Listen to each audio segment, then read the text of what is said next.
Então, não importa o que façamos, sejam nossos chats, os lugares que visitamos ou as pessoas com quem temos contato, eles querem saber de tudo. Não é à toa que Elon Musk acabou de fazer um pedido, aliás, considero uma das notícias mais importantes das últimas semanas, para lançar 1 milhão de satélites ao espaço e construir centros de dados lá, ou seja, disponibilizar ainda mais informações. E isso, para mim, é um dos desenvolvimentos mais perigosos de todos, porque esses centros de dados atualmente estão localizados em algum lugar da Terra, principalmente nos Estados Unidos, e lá ainda é possível para as pessoas protestarem e até mesmo paralisá-los. Mas quando esses centros de dados estiverem no espaço, então... Antes de entrarmos nessa conversa incrível, preciso ser honesto com vocês por um instante. 89 de vocês assistem regularmente sem se inscreverem neste canal. Para ser sincero, isso parte um pouco meu coração, porque esse canal só cresce graças ao envolvimento de vocês. Se hoje você tirar apenas uma coisa dessa conversa que te faça 1% melhor, então me ajude a mudar esse número. Uma inscrição não te custa nada, mas nos dá o sinal de que estamos no caminho certo. Você fica informado e nós continuamos motivados. Esse é o acordo mais justo da internet. E agora vamos ao verdadeiro motivo de você estar aqui hoje. Senhor Wolf, especialmente hoje, precisamos de pessoas que identifiquem padrões e reflitam profundamente em vez de só ler manchetes. Estou muito animado para essa conversa. Que bom que o senhor está aqui. Muito obrigado pelo convite. Senhor Wolf, há anos o senhor alerta sobre desenvolvimentos que muitos nem queriam admitir. Admito que fui cético no início, especialmente quanto à previsão sobre Donald Trump. Alguns o rotularam como profeta do apocalipse, e agora a decepção é grande, porque muita coisa do que o senhor alertou durante anos realmente aconteceu. Mas antes de mergulharmos em todos esses abismos, Sr. Wolf, o que ainda lhe dá esperança nesses tempos completamente malucos? O fato de que as maiores invenções da humanidade sempre surgiram nas situações mais difíceis. Bem, eu nasci na China. O ideograma para crise na China é composto por 2 caracteres. Um significa perigo e o outro significa oportunidade. Acho que, apesar dos perigos ao nosso redor, é preciso reconhecer as oportunidades. Acredito que estamos no fim de um grande desenvolvimento. Estamos saindo do sistema movido por dinheiro e entrando em um sistema orientado por dados. Fica a questão: quem controlará esses dados? Serão sempre poucos fazendo isso por interesse próprio? Ou existe uma possibilidade de disponibilizarmos esses dados para todas as pessoas e, assim, construirmos um mundo muito mais bonito do que tudo o que vivenciamos nos últimos vários séculos? Acho que essa é a alternativa diante da qual estamos, e quem quiser dar um sentido à sua vida deve lutar pela melhor das 2 opções. Quando a gente olha para esse gigantesco cartel de poder formado por serviços secretos, empresas digitais e elites financeiras, como você mesmo já sugeriu, é fácil ficar desesperado. Por que esse Golias, no final das contas, talvez não seja tão invencível quanto parece? Bem, o problema do Golias é que cada vez menos pessoas permanecem presas nessa bolha. Vivemos numa época de uma concentração de poder inacreditável. O poder está nas mãos de pouquíssimas pessoas, e uma das maiores lições da história é: quando muito poder se concentra nas mãos de poucos, ele acaba desmoronando em algum momento. Não se pode esquecer, esse poder oprime todas as outras pessoas. Essa opressão cresce agora, ou seja, o padrão de vida cai em grande parte do mundo. A liberdade está cada vez mais restrita e, em algum momento, a situação vai explodir. As pessoas vão se levantar. Só podemos esperar que as pessoas sigam as pessoas certas e não, como no caso de Trump, ou na Alemanha, no caso da AfD, as pessoas erradas.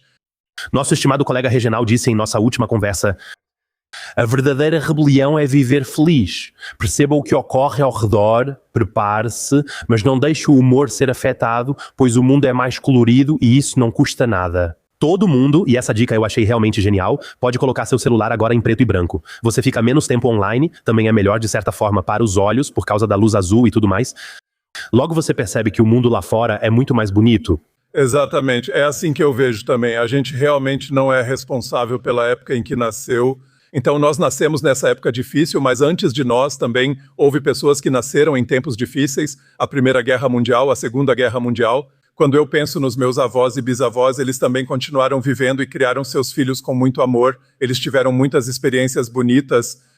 Então é preciso encontrar um equilíbrio sensato. Não se pode enfiar a cabeça na areia. É preciso encarar todos esses problemas de frente. Mas não deixe esses problemas te aprisionarem. Senhor Wolf, como disse, a indústria automobilística está indo para a Hungria. Centenas de milhares estão sendo demitidos. Vemos guerras por toda parte e mentiras mais descaradas do que nunca. Até no futebol, decisões como cartões vermelhos são revertidas friamente. O senhor também alertou sobre a ousadia de Donald Trump, chamando-o de mentiroso patológico. No início não concordava com o senhor, mas agora admito que sim. No final, tanto faz em quem votamos, porque o sistema sempre vence e nós, pessoas comuns, só podemos ver a eleição como um meio. De certa forma, a gente desconta um pouco da nossa frustração, mas a partir do primeiro dia já começam a valer leis completamente diferentes para aqueles que foram eleitos de alguma forma. Sim, quem vai votar mostra que não entendeu as relações de poder no nosso mundo. Porque os políticos estão lá apenas para nos vender os interesses dos grandes por trás como se fossem nossos próprios interesses e para nos manter sob controle, fazendo isso ao ensinar constantemente algum grande espetáculo. Então estamos vendo a maior encenação no momento, que é o conflito no Oriente Médio. Lá os dois lados também fazem o jogo um do outro. Então de um lado está o Irã, que sempre reage, que também aparece de vez em quando nas reuniões, depois volta com discursos de guerra, retórica de guerra. O Irã persegue o mesmo objetivo e, obviamente, que a administração Trump, que é manter o Estreito de Hormuz fechado e provocar uma catástrofe de fome e uma catástrofe energética em todo o mundo. Então, tudo isso é um teatro encenado. É preciso olhar para os verdadeiros jogadores nos bastidores. Os verdadeiros jogadores nos bastidores são os grandes gestores de ativos de Wall Street e as grandes empresas de tecnologia digital no Vale do Silício e, em parte, também no resto do mundo. Vemos, por exemplo, na Coreia, um desenvolvimento muito interessante. Nas últimas décadas, a Samsung sempre foi a maior e a empresa mais valorizada na Bolsa de Valores. Agora é a SK Hynix, acho que é assim que se chama, é uma empresa de IA e agora ultrapassou a Samsung. Estamos em uma fase de transformação incrivelmente rápida da sociedade e muitos não conseguem acompanhar, então acabam se apegando aos conceitos antigos. Antigamente, as pessoas achavam que podiam mudar alguma coisa através das eleições. Mesmo antigamente, havia pessoas inteligentes como o Sr. Tucholsky, que disse: se as eleições mudassem algo, seriam proibidas. Você explicou muito bem. Em breve falaremos sobre o Oriente Médio. Recentemente houve o congresso do partido AfD. Ocorreram distúrbios, acessos bloqueados e delegados só chegaram ao congresso escoltados. Ainda assim, a grande mídia chamava de protesto legítimo. Se tivesse acontecido o contrário, provavelmente teríamos tido semanas de cobertura especial. Como o senhor explica essa dupla moral? Sim, essa é a velha luta. Essas pessoas são distraídas. Aí a Antifa é chamada. Para a AfD, na verdade, não há nada melhor do que isso. Porque, claro, aquilo foi um evento promocional para a AfD, pois ficou claro como a Antifa age de forma antidemocrática ali. Mas a AfD não é nem um pouco melhor. Quer dizer, a AfD sempre ataca os imigrantes. Estamos prestes a enfrentar uma grande nova onda migratória, porque devido ao bloqueio em Hormuz, os fertilizantes não podem ser entregues no mundo todo. Enfrentaremos uma grave catástrofe de fome, com consequências especialmente sérias na África, além de uma nova onda migratória. E a resposta da AfD para isso é remigração. A resposta da AfD não é que são os poderosos nos bastidores que criaram essa onda migratória. Assim, as pessoas são constantemente colocadas umas contra as outras, permitindo que os poderosos sigam ampliando seu poder. O senhor tocou em um ponto sensível agora. No fundo, a AfD não é nada além de um acelerador de crises dentro do sistema. Os problemas deste país, Sr. Wolf, não foram causados pela AfD. Na verdade, foram os partidos do sistema nos últimos 40 a 60 anos. Mas neste país, sempre culpam a AfD. Aposentadorias insuficientes? Culpa da AfD. Empregos indo embora? Também colocam a culpa na AfD.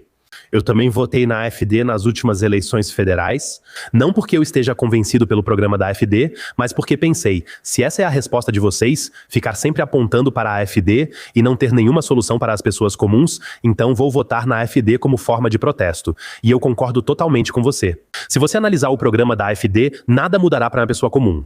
5% de participação na OTAN, mesmo que seja 2,5%, equivale a 100 a 200 bilhões. E quando se fala em 100 a 200 bilhões, isso se chama rearmamento, não reflorestamento, Sr. Wolf. Aí você acaba seguindo uma certa lógica de guerra.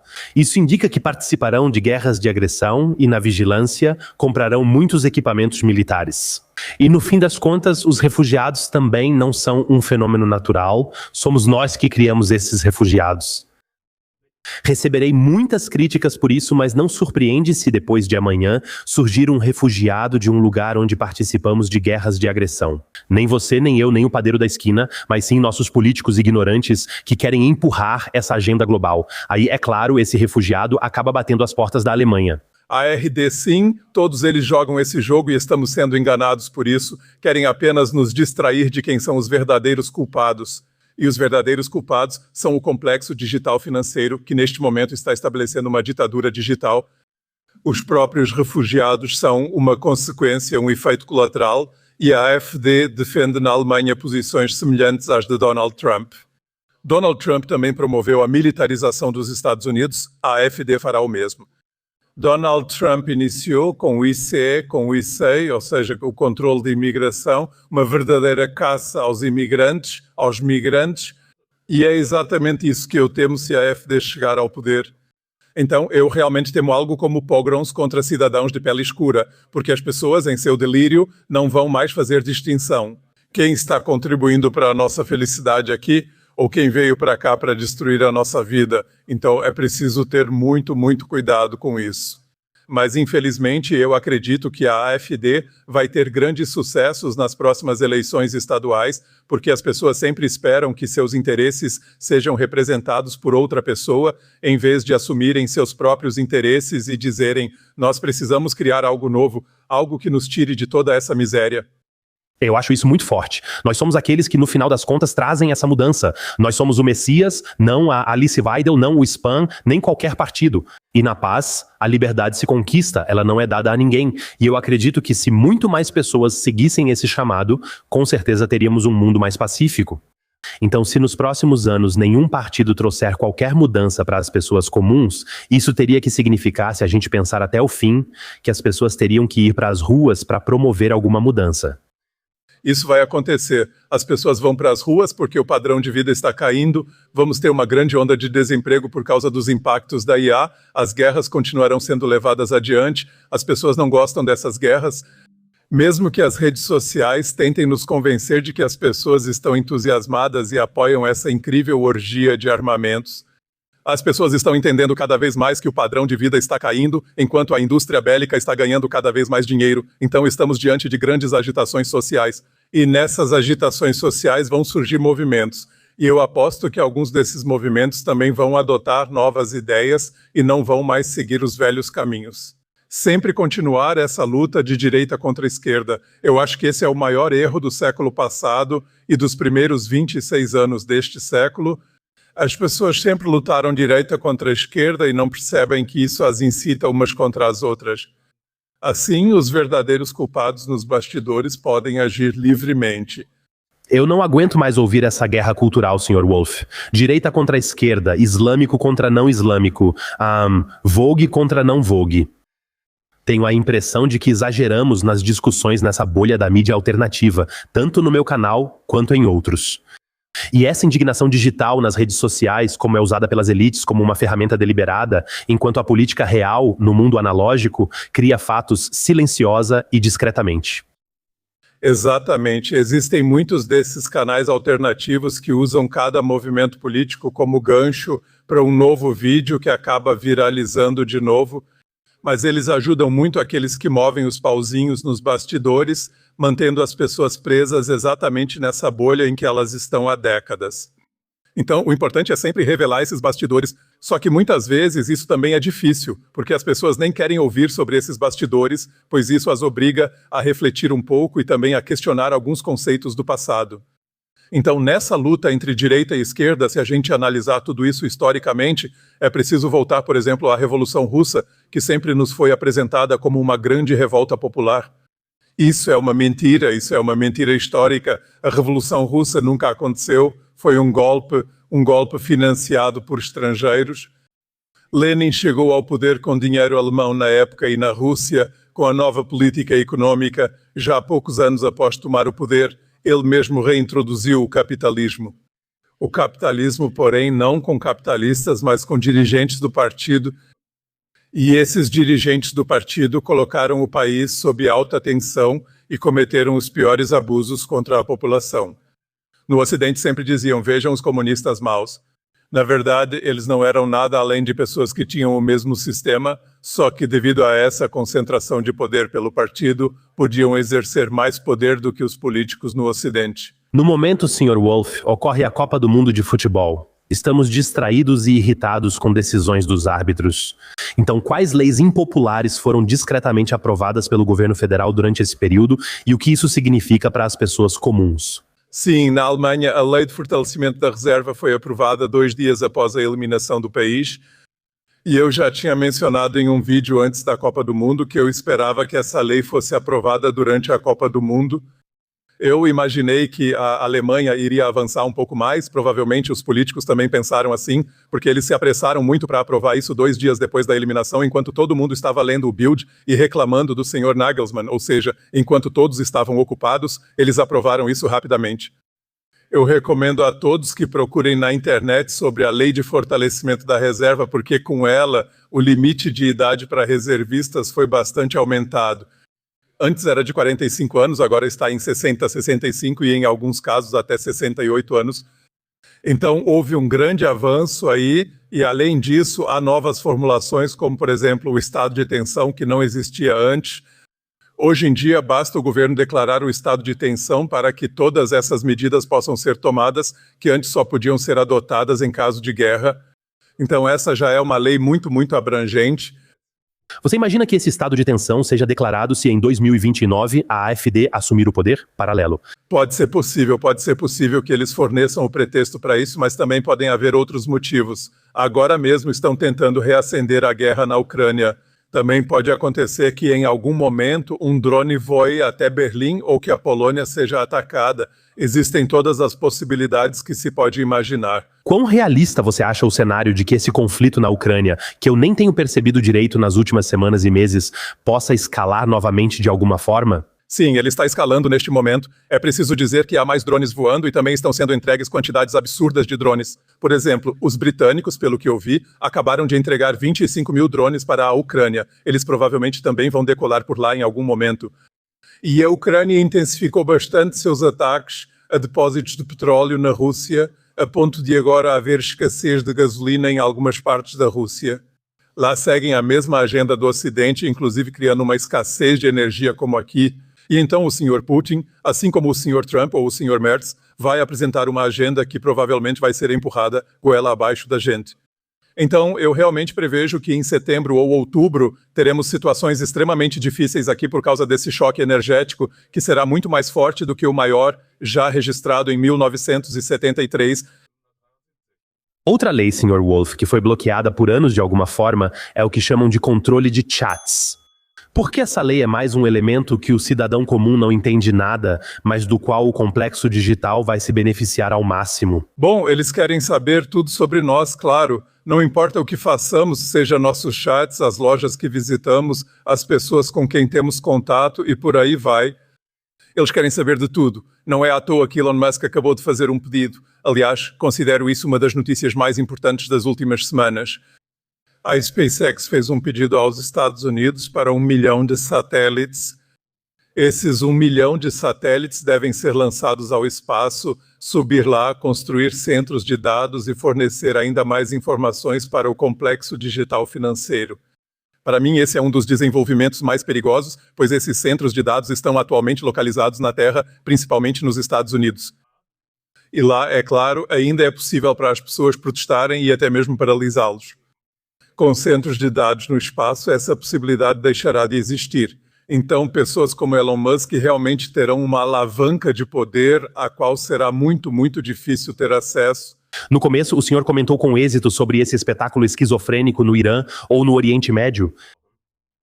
Quero dizer, às vezes há ameaça de guerra, depois há um novo acordo, em seguida vem novamente o anúncio de Donald Trump. Vamos destruir totalmente o Irã? Os iranianos estão indo longe demais com seus joguinhos geopolíticos? Ou você diria que tudo isso é orquestrado e combinado? É importante ter cuidado, pois os iranianos não são um grupo único. Existe o governo iraniano, o governo iraniano que não representa o povo iraniano, mas sim os próprios interesses e também os interesses das mesmas grandes potências por trás.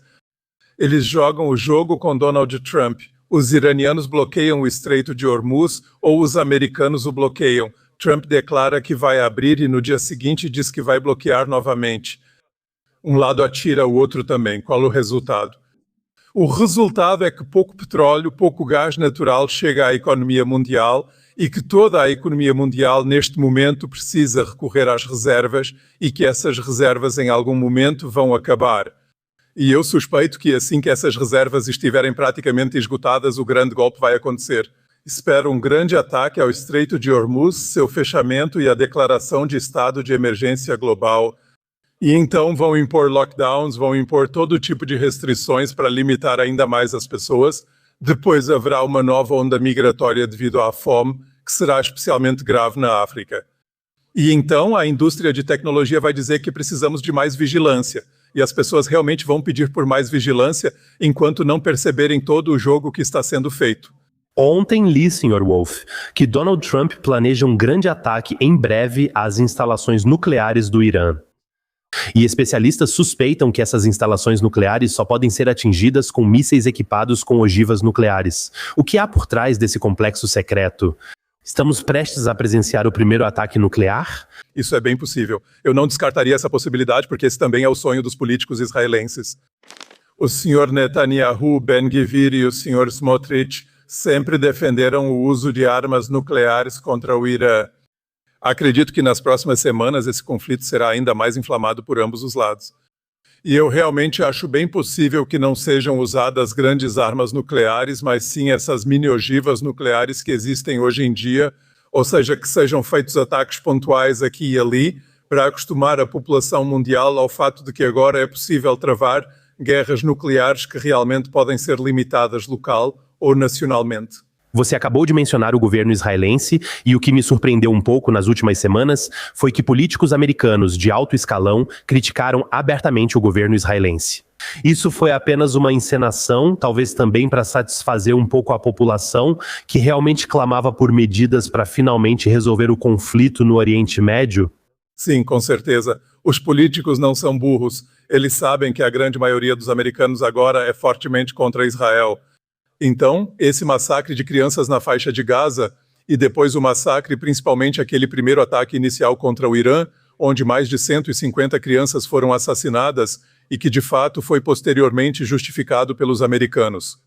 Ou pelo menos foi dito, sim, fomos nós mesmos, foi um erro, mas esse tipo de jogo com vidas humanas não agrada às pessoas comuns. Ainda existem alguns poucos iludidos que acham isso bom.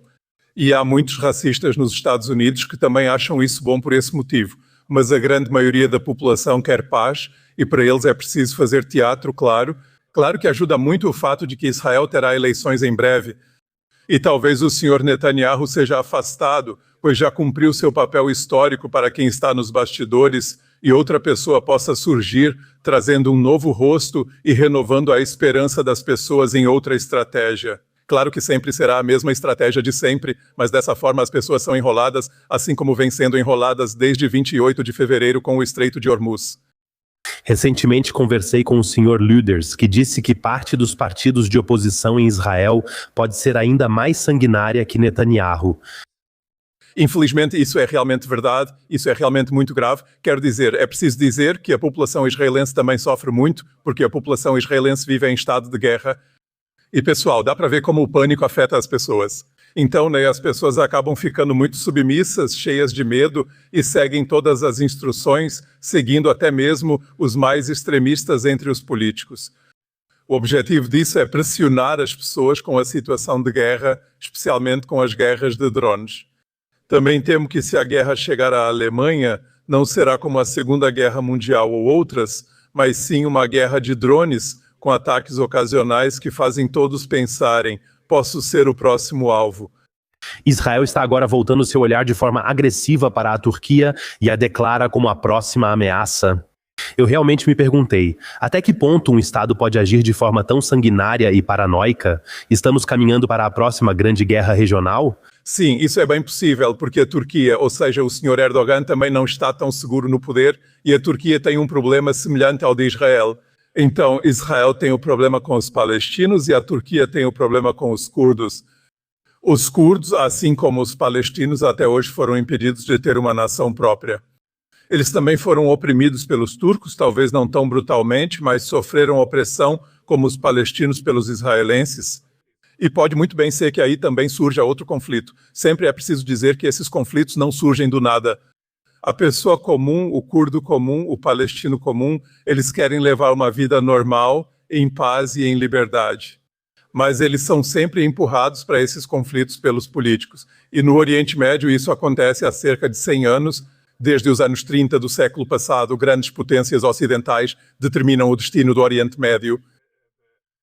E essas potências do Ocidente têm apenas um objetivo: divide et impera, ou seja, dividir para governar e incitar as pessoas umas contra as outras para que possam exercer seu poder sempre nos bastidores. Senhor Wolf, ainda tenho 2 perguntas para o senhor. O que as pessoas podem fazer de forma concreta em seu dia a dia para se protegerem digitalmente, se tornarem mais anônimas e desenvolverem resiliência mental? Então, simplesmente largue o celular com mais frequência e não se deixe levar emocionalmente por toda essa agitação. Então, é preciso se afastar desse universo com mais frequência e simplesmente fazer uma caminhada na floresta ou pelas ruas e perceber que existe uma vida normal que não é determinada por essa histeria da internet. Isso é a primeira coisa e é muito importante. Então, eu diria que todos nós devemos nos preparar para um outono muito, muito difícil. Devemos nos preparar para que a inflação vá disparar, especialmente nos alimentos. Devemos fazer estoques. Devemos ficar atentos à possibilidade de uma crise bancária. Cada um de nós deve saber que existe a regra do bail-in, que nosso dinheiro nos bancos não está seguro. Eu sempre recomendo não manter nos bancos mais do que você precisa para 2 ou 3 meses e guardar o resto em outro lugar. E eu também recomendo, pensando a longo prazo, adquirir alguns ativos reais para ser independente dessa inflação. Então, estamos enfrentando tempos difíceis e nesses tempos difíceis é muito importante se conectar com outras pessoas que pensam da mesma forma e cuidar um pouco mais dos laços familiares, porque isso, percebi recentemente, tem sido um pouco negligenciado por muitas pessoas. Isso é muito importante em tempos difíceis, como ficou claro na crise da Covid. Os que estavam em melhor situação eram os mais conectados e encontraram refúgio seguro na família. Essas foram palavras tão bonitas. Um cenário que eu li com bastante frequência nas últimas semanas é que, quando as coisas realmente começarem a esquentar, haverá também um apagão. Na época do corona já tinham deixado isso subentendido para mim. Antigamente as pessoas tinham distrações. Hoje, se ficarmos 1 ou 2 semanas sem luz, isso aqui vira Sodoma e Gomorra. Por um lado, Sodoma e Gomorra. Por outro lado, as pessoas também vão perceber, depois de 2 dias, que já existiu um mundo sem toda essa histeria da internet. E talvez as pessoas então comecem a conversar umas com as outras e não apenas a se comunicar pelas redes sociais. E talvez dessa situação surja realmente uma onda de indignação contra aqueles que sempre impuseram esse outro modo de vida a eles. Então, eu também vejo em uma situação dessas uma oportunidade, uma grande oportunidade de as pessoas realmente voltarem a conversar pessoalmente, a discutir entre si e talvez desenvolverem novas ideias para um futuro melhor. Senhor Wolf, para finalizar, se com todo o seu conhecimento e experiência de hoje, o senhor pudesse sussurrar um único segredo no ouvido de si mesmo aos 18 anos, qual seria? Não se deixe guiar pelos outros, confie no seu próprio sentimento, no seu próprio instinto. Não confie em ninguém, a não ser que o seu sentimento diga que você pode confiar nessa pessoa. Então, a gente pode aprender muito, muito mesmo e pode achar que sabe muita coisa. Ainda assim, podemos cair em armadilhas repetidas vezes. Por isso, o melhor é confiar no sentimento que raramente engana. E desse sentimento, Sr. Wolf, querem nos afastar. A gente consome muitas notícias, chega a pegar o celular até 180 vezes por dia, sempre correndo atrás de alguma novidade ou exagero. Agora vem a inteligência artificial, onde a gente simplesmente recorre à inteligência artificial como conselheira para qualquer coisinha. Tem gente que acorda e pergunta para a inteligência artificial: como eu devo me sentir hoje? O mundo está tão maluco assim? Então, essa intuição que nos foi dada ao longo de séculos, milênios, é um laço sagrado que carregamos dentro de nós. Estão tentando nos desconectar disso. Antes de eu te liberar, como está sua mãe de 99 anos? Ela está indo muito bem no momento, sim. Ainda passeia 2 vezes por dia no parque, então leva uma vida independente. Está realmente tudo sob controle. E você tem uma surpresa para nossos telespectadores. Sim, exatamente, sim. Eu escrevi um livro. Vou mostrar rapidinho para a câmera. Schatten der Vergangenheit. Desta vez não é um livro infantil nem um livro de não ficção. É um romance policial. E tem a seguinte história. Eu era roteirista antigamente. Eu escrevi um roteiro sobre essa história e na época era para virar um filme, mas ficou muito caro porque parte da trama se passa na África. Depois acabou ficando guardado na gaveta e há mais ou menos meio ano peguei o roteiro de novo e percebi que ele tem muito a ver com o nosso tempo. O tema é que a gente precisa conhecer o próprio passado para conseguir lidar com o presente e planejar o futuro para si mesmo. Tudo isso vem em uma trama emocionante, escrita quase como roteiro, com cerca de 70 ou 75 capítulos curtos, é bem fácil de ler. E eu espero que muitas pessoas percebam que isso tem muito a ver com o nosso tempo. Onde nossos espectadores podem comprar esse livro? No momento, isso só é possível através do meu site ernstwolf.com/shop. Aliás, lá também tem uma pequena amostra de leitura. Eu gravei a leitura do prólogo, então quem quiser ouvir sobre o que se trata, pode escutar por lá. Excelente encerramento, Sr. Wolf. Muito obrigado. Vamos colocar o link abaixo. Tudo de melhor para o senhor e sua família. Até a próxima. Até a próxima.